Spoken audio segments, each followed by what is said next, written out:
Mesdames, Messieurs, vous savez faire l'option optimale pour être au cœur de l'actualité sur la radio Sauta FM. À la une de l'actualité, eh bien, c'est désormais fini. Plus rien ne sera comme avant. À Malanville, le commissaire du commissariat de l'arrondissement de Malanville vient de sonner la fin de la récréation en circulation à Malanville. Ceci à travers une répression sans merci du non-port de casque.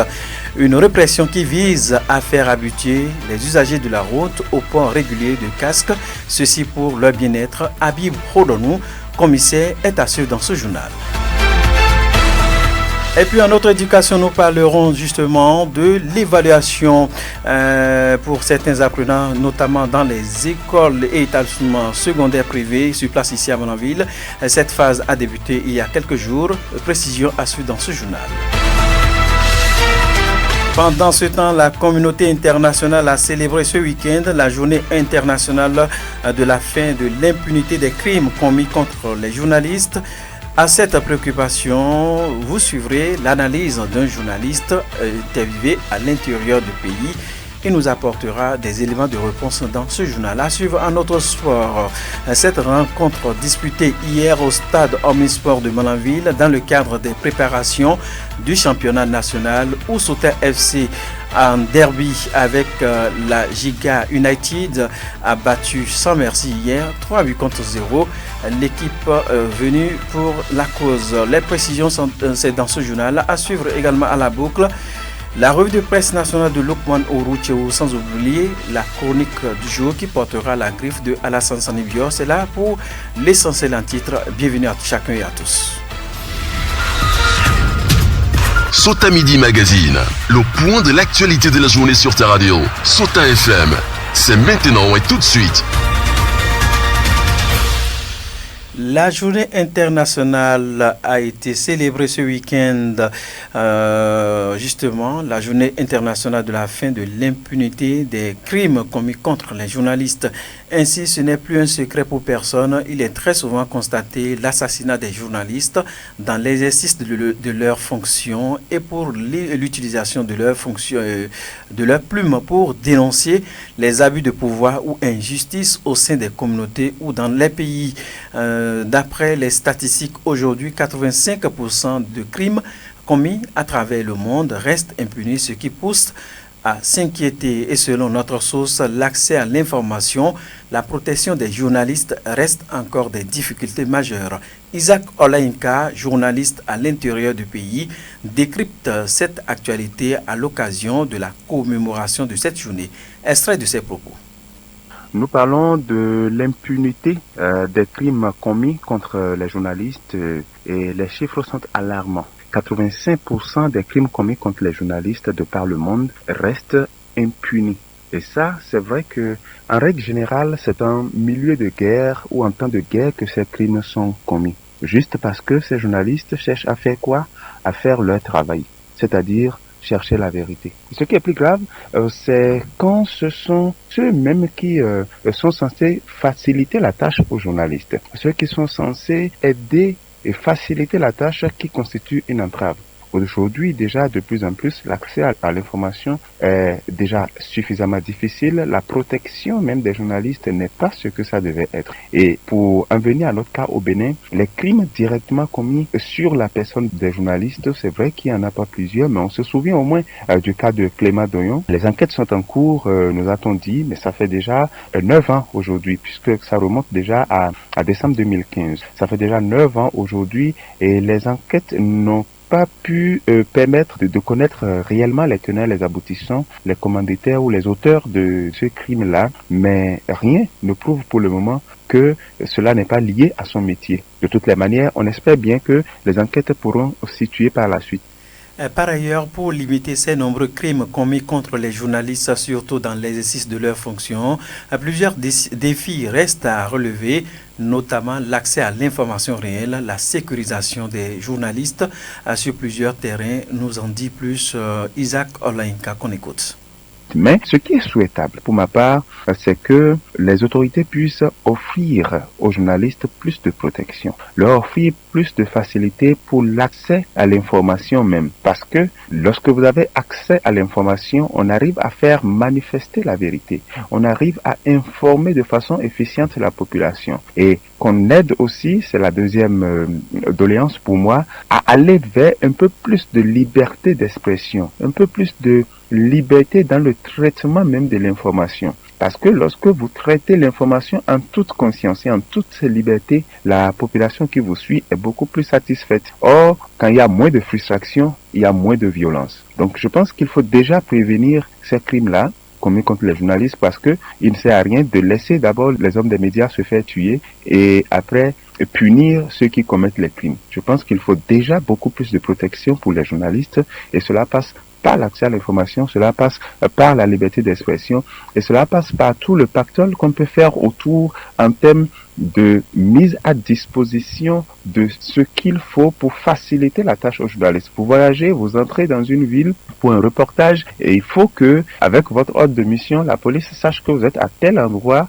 et si c'est une zone à risque qu'on puisse vous aider à vous sécuriser ou vous proposer de quitter là, par exemple déjà. Vous allez sur une manifestation, même si c'est pas en temps de guerre, où il y a beaucoup de personnes, où il y a des risques d'échauffourée, même sur un stade. Déjà pour un match de football, il faut que les journalistes soient déjà protégés et autres pour permettre, n'est-ce pas, d'éviter déjà ces cas de crimes commis contre les journalistes. Mesdames, Messieurs, autre volet de l'actualité dans ce journal. Notre éducation, c'est justement une autre éducation, environ 2 mois après la rentrée scolaire 2024-2025, l'heure à l'évaluation pour certains apprenants. Il s'agit principalement des élèves et écoliers des établissements secondaires privés. Si le public est en phase préparatoire pour aborder, les compétitions, les compositions au niveau du public, les élèves sont soumis donc à des évaluations. Le constat est fait dans certaines écoles sur place ici à Malanville. Selon le responsable d'une école privée, les cours évoluent normalement sans décroche et la semaine écoulée était consacrée aux évaluations. Écoutons pour plus de précision les propos de Joigny Florent Anissa Patassi Awesse. Il est donc enseignant dans une école privée. Les activités pédagogiques vont en bon train. La semaine passée, nous avons évalué les enfants, et ce que nous appelons l'évaluation mensuelle. Donc cette évaluation est intercalée de cours, juste pour voir et faire l'analyse de tout ce que nous avons enseigné au cours du mois d'octobre. Nous avons un calendrier, un emploi du temps, et à chaque semaine, 16 activités. Donc lorsque nous prenons la semaine, les premières séquences de classe, c'est le français. Donc à ce niveau, on profite et on lance une épreuve de français. Et lorsque nous serons en mathématiques, c'est pareil, jusqu'à ce qu'on ait pu ça. Que lorsqu'on finit une épreuve, les cours se poursuivent avant une autre épreuve. Et c'est durant toute la semaine que ça se passe. Et on a fait d'abord la semaine sur dernière des activités d'intégration. C'est-à-dire on essaie de leur donner quelques activités pour préparer l'évaluation. Donc ça c'était fait. Donc actuellement, nous avons déjà commencé les corrections collectives dans les classes. Après ça, nous allons faire la délibération et nous continuons parce que le premier trimestre il reste encore. Nous aurons bientôt en mois de décembre et l'évaluation d'état. Et il rencontre plusieurs difficultés dans l'exécution des tâches avec les apprenants. Et c'est pour remédier à ces difficultés qu'ils organisent des évaluations afin de mettre les apprenants au pas. Extrait de ces propos.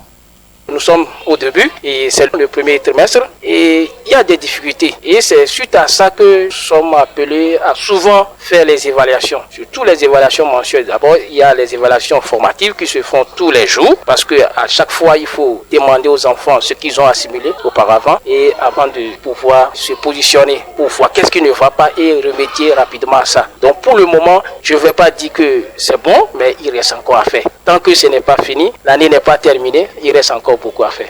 Joigny Florent Anissa Patassi Awesse profite de l'occasion pour adresser un message aux apprenants ainsi qu'aux parents d'élèves pour l'atteinte des objectifs visés. Il se veut plus précis, on l'écoute. Pour les apprenants, vraiment, vous voyez, nous sommes dans une zone où beaucoup de parents, avec les apprenants d'abord, n'arrivent pas à assimiler les choses à la maison. C'est-à-dire, ils n'apprennent pas. Donc, en multipliant les exercices, nous voyons que ça les aide. Mais sincèrement, nos apprenants, nous leur demandons de faire un peu d'urgence, de revoir les activités déjà faites avec le maître, relire les cours à la maison chaque fois avant de venir à l'école. Et les parents aussi, les parents sont tellement préoccupés par les affaires. Compris, nous sommes dans une ville commerciale et les parents sont souvent occupés. Et ils n'arrivent pas à suivre les enfants. Bon, c'est le suivi là qui est vraiment capital ici. Donc le suivi manque. Je demande aux parents de vraiment veiller sur nos enfants. À chaque fois leur demander qu'est-ce qu'ils ont vu à l'école, qu'est-ce que le maître a dit de faire, quels sont les exercices que le maître a proposés. Donc à chaque fois quand le parent rappelle ceci à l'enfant, lui aussi ça l'intrigue un peu et il va se donner un peu au travail. Mesdames, Messieurs, autre volet de l'actualité, nous sommes toujours au plan local. Plus aucun motocycliste ne sera observé en circulation sans son casque à Malanville. Après la sensibilisation, le commissaire de l'arrondissement de Malanville passe à la phase répressive depuis ce lundi matin. Les éléments du commissariat de Malanville sont déployés sur le terrain pour veiller au respect de la mesure du port de casque. Ainsi, tout usager sans casque verra son engin arraisonné. Habib Hodonou, commissaire central de l'arrondissement, explique l'opération. On l'écoute.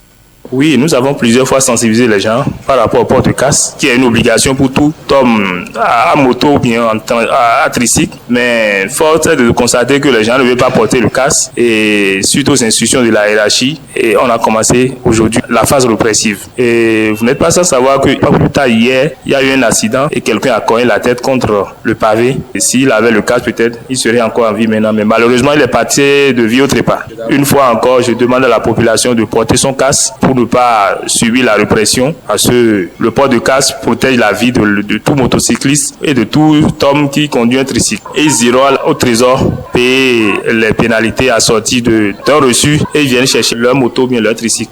Dans le rang des usagers de la route et des engins à deux roues, c'est le grincement des dents pour certains. D'autres mesurent donc toutefois le bien fondé de cette opération de port obligatoire de casque. Je vous invite à suivre donc quelques usagers rencontrés par une équipe de nos reporters ce matin. L'importance du casque n'est plus à démontrer. Ça nous permet d'éviter en cas d'accident et les chocs au niveau de la tête. Ça protège la tête quand même contre les accidents. Bon, je leur demande de faire tout possible. Ça ne tue pas. De faire tout possible pour chaque fois porter le casque quand ils sont à moto ou des engins à 3 roues ou à 2 roues.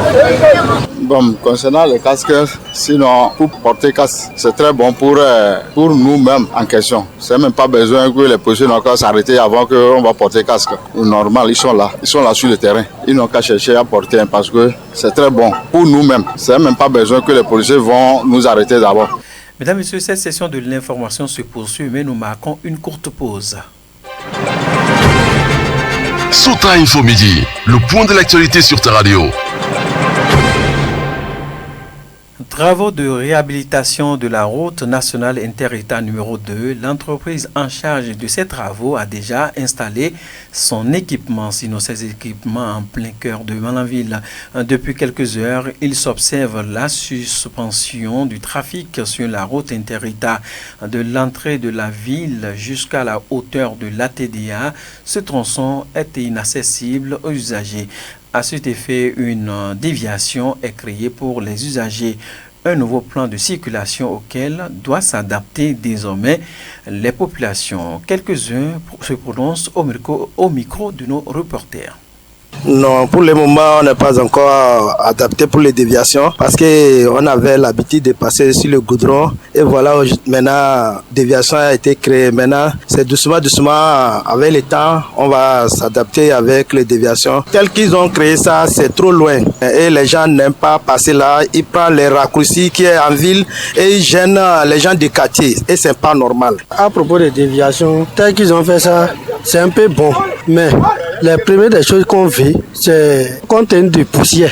Ils n'ont qu'à arroser ça chaque moment, c'est même pas le matin seul. Poussière là aussi, il y a les gens qui sont dans les quartiers qui ont asthme. Ça peut leur créer autre chose. En dehors de ça, ils devaient mettre un peu de cassis parce que c'est en ville. Il y a les petits enfants, il y a les écoles qui sont à côté, il y a les écoles coraniques qui sont à côté. Et il y a d'autres qui ne respectent pas déviation là aussi. Ils passent dans les petits vents en pleine vitesse. Oh, c'est pas bon. Normalement, on devait respecter ça tel qu'ils ont fait ça. Et si on respecte ça, ça serait bon parce que c'est devenu comme une grande voie maintenant. Si on ne respecte pas, on peut créer des accidents auprès des petits enfants.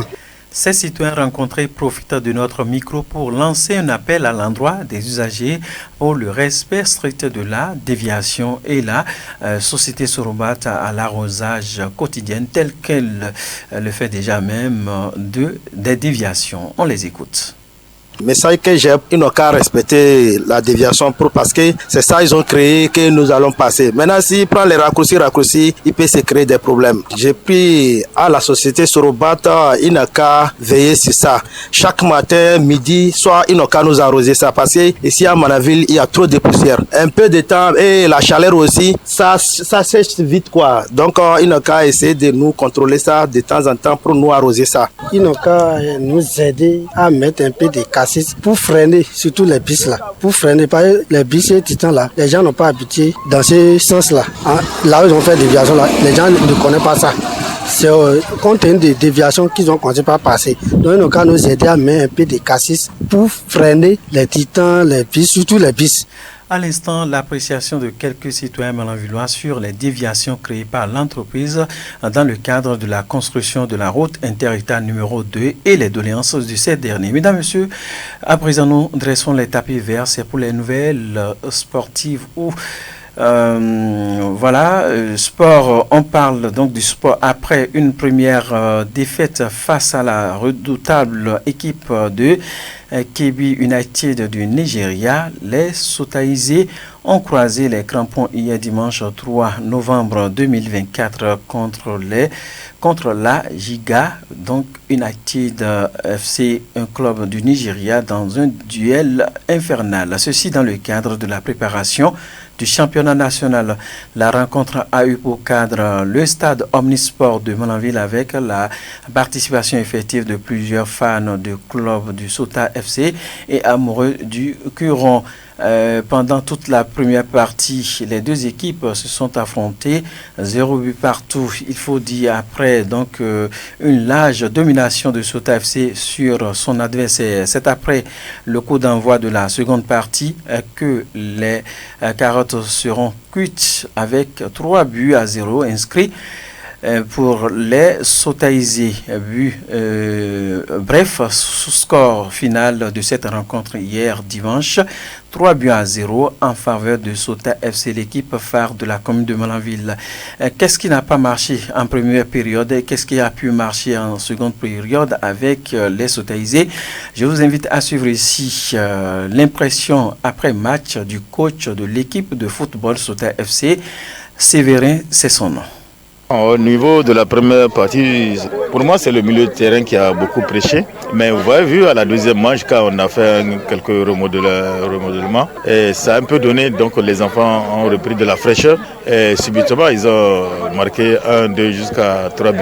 On a doublé l'attaque. En première mi-temps on jouait avec un seul attaquant. À la deuxième période, à l'arrivée de Samadou, ça a donné un peu de tonus à l'attaque et vu le milieu aussi qu'on a renforcé par l'entremise de Zurkefili. Cette année, notre leitmotiv c'est la montée. Et je crois que quand on s'engage dans une compétition, c'est pour la remporter. Voilà, 3-0, qu'est-ce que ça veut dire en tant que coach? Moi, c'est pas le score qui m'importe pour le moment, mais la façon d'opérer. Parce qu'on a une philosophie de jeu que j'aimerais voir dans cette équipe et ça se dégage un peu. Je crois qu'on va encore travailler davantage avant le démarrage du championnat. Le coach de l'équipe adverse venue du Nigeria, accompagné donc Giga United FC, n'a pas manqué d'exprimer son impression, sans oublier de reconnaître la puissance de l'équipe de Sota FC. Et il a souhaité s'exprimer en anglais j'allais dire, en reconnaissant justement l'accueil réservé à son équipe. Je vous invite à suivre Aminou Swahibou. I'm coach of Giga United Football Club of Kebbi State in Nigeria. Really, we play a very impressive match. Sota have a very good team. Today is Sota Day. Sota, they have a good skillful players, so we try our possible best, but we don't have luck. So Sota have luck today. They win the match. So I wish Sota all the best. Really, Sota have a good team. They are technically very good today. So we have some problem in our side due to the lack of training for some of our players. So because we are come back to the tournament in Abuja, so we don't have much time to training. But we wish Sota all the best. Really, we traveling very well. We get good hospitality from the Sota. They arrange match with us. We come here, Sota receive us, give us good accommodation. So we really appreciating what Sota did to us. So really Sota have a very good team. I expect this season Sota to make a very incredible performance in the league. Thank you. Et bien voilà, Alain Sansoibou, le coach de l'équipe adverse hier qui a croisé les crampons contre l'équipe de Sota FC de Malanville. Mesdames et messieurs, à présent nous installons Lukman Wouroutio, c'est dans sa revue de presse nationale. Suivez la revue de presse sur Sota FM. Amis de la plume et du papier, mesdames, messieurs, bonjour. Dans l'actualité ce lundi, assez maigre en information, démarrons avec la communication sur l'ananas béninois à l'étranger. Le Bénin participera à la 7e exposition internationale d'importation de la Chine à Shanghai, qui se tiendra du 5 au 10 novembre 2024, annonce en manchette Fraternité.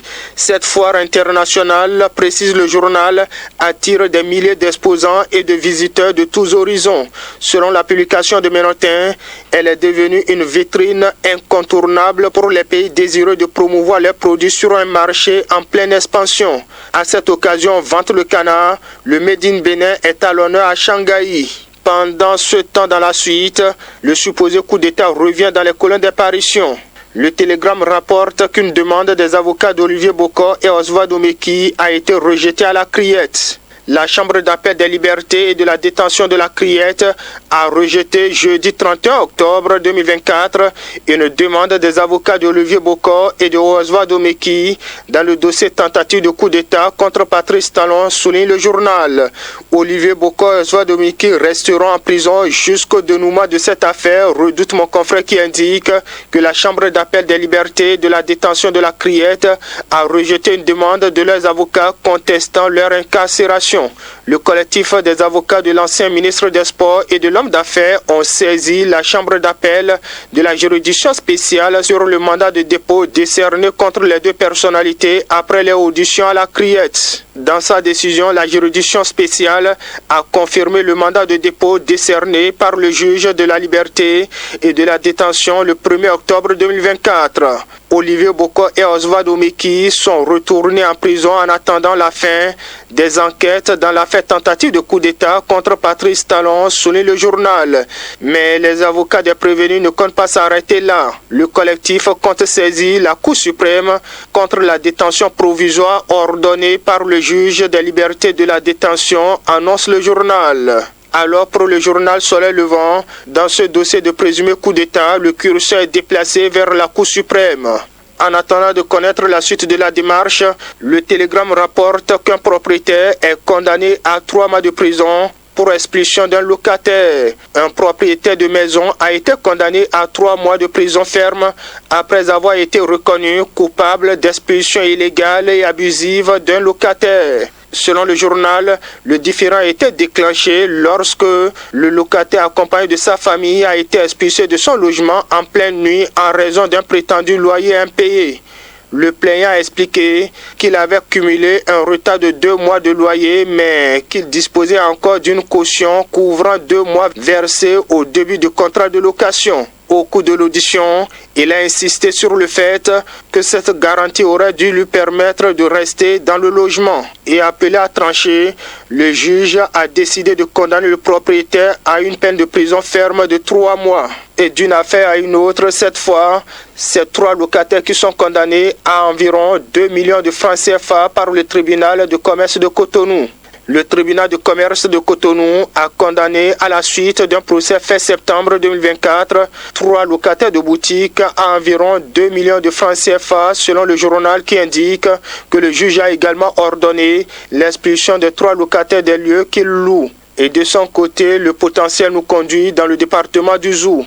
Là-bas, le journal rapporte le démantèlement d'un vaste réseau de faux praticiens de la multiplication d'argent à Aboinizou. Dans un élan audacieux, un réseau de jeunes imposteurs, adeptes de pratiques obscures de multiplication d'argent, a été mis hors d'état de nuit par la police républicaine dans le département du Zou, précisément dans la commune d'Aboinizou, au village de Dili. Cette secte aux intentions perfides, en plein essor sur les réseaux sociaux, attirait à elle des âmes vulnérables, souvent originaires du septentrion du Bénin, et se livrait à de longues cérémonies mystico-financières avant de dépouiller ses victimes de sommes considérables. À en croire le journal Le Potentiel, alerté par ces agissements intolérables, la direction départementale de la police républicaine du Zou, sous la direction vigilante du commissaire principal de police Alexis Sazoua, a décidé de frapper fort. Les éléments ont réussi à mettre la main sur les faux praticiens de la multiplication d'argent, rapporte le journal.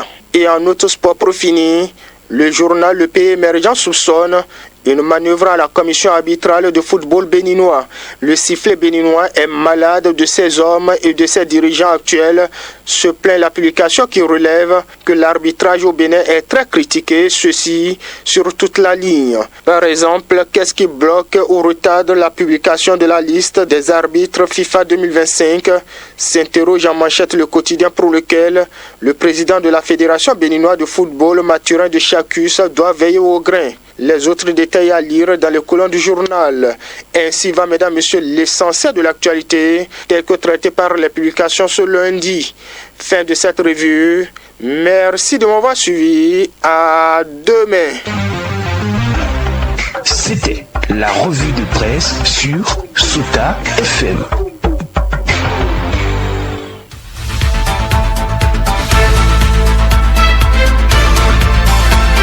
Et bien voilà, ce sera donc tout pour cette session de l'information.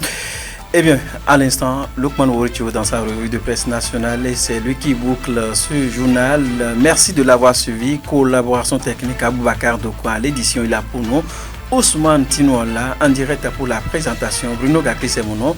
Portez-vous bien, mais avant, suivez juste après nous la chronique du jour qui porte la griffe de Alassane Sanibio. Bonne réception chez vous. C'était Sota Midi Magazine, le rendez-vous informatif de la mi-journée sur Sota FM, la radio de l'espoir. Merci pour votre fidélité. Suivez la chronique en français facile sur Sota FM. La chronique en français facile sur Sota FM. Alassane Sanibio.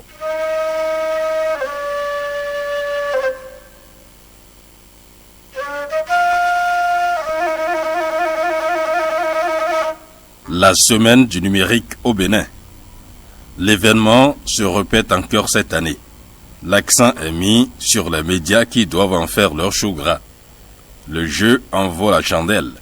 C'est une nouvelle donne que le Bénin ne maîtrise pas encore parfaitement. Surtout les professionnels de l'information qui sont censés s'en accaparer. Parce que le champ est ouvert et les journalistes deviennent nombreux sans être journalistes. Et ceci à cause des réseaux sociaux qui pondent des prétendus journalistes chaque minute. C'est pourquoi la convergence des médias est une obligation à l'heure où on parle, pour que les professionnels de l'information ne disparaissent pas. Vu qu'aujourd'hui, les consommateurs de l'information sont beaucoup plus attirés par le sensationnel.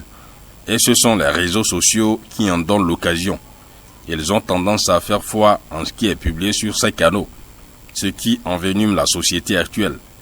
Parce que la mésinformation prend de l'ampleur, déroute les mentalités et conditionne les opinions. Donc, la presse doit ouvrir les yeux. Ouvrir les yeux pour maîtriser ce monde qui va gouverner le monde désormais. Le numérique s'est imposé partout, dans tous les secteurs d'activité, même dans les champs. L'agriculture utilise le numérique présentement. Donc, si la presse somnole, elle fera un réveil tardif. Ce que nous appelons Web TV au Bénin aujourd'hui a plus d'audience que les télévisions traditionnelles. On les a à portée de main. Sur un smartphone, vous avez toute l'actualité du pays et d'ailleurs. Vous êtes informé. La dynamique de la vie fait qu'il n'y a plus assez de temps pour s'asseoir devant un poste téléviseur pendant des minutes pour suivre ce qui s'y passe. Ne soyez pas étonnés, d'ici 10 ans, il en aura qui ne vont plus allumer leur poste téléviseur à la maison s'ils en disposent. Le portable aura tout réglé. Même les enfants vont suivre les dessins animés via leur tablette. D'ici 10 ans ou 20 ans au Bénin, les radios en bande FM vont chuter d'audience s'il en existera encore. Ce sont des web radios qui vont prendre le dessus. Parce que le numérique est moins coûteux. Pour installer une web TV ou web radio, vous n'avez pas besoin de grosses fortunes comme c'est le cas avec les médias traditionnels. La presse en ligne n'a pas besoin de papier ou d'imprimerie. Bref, le numérique est le nouveau maître du monde. Mais cela nécessite des mesures fortes de la part des gouvernants. Parce que l'Internet doit être accessible à tous. La connexion Internet ne devra plus être un luxe, même dans les contrées les plus reculées. La qualité de cette connexion doit être aussi irréprochable. En ce temps, on peut parler du numérique. Sinon, tout ce qu'on fera ne sera que des incantations. La semaine du numérique est une opportunité d'interpellation sur tous ces aspects. Chacun doit en tenir compte et à tous les niveaux pour ne pas rater ce rendez-vous mondial qui n'attendra personne. Citoyens de la République, c'est tout pour aujourd'hui. On se reprend très prochainement.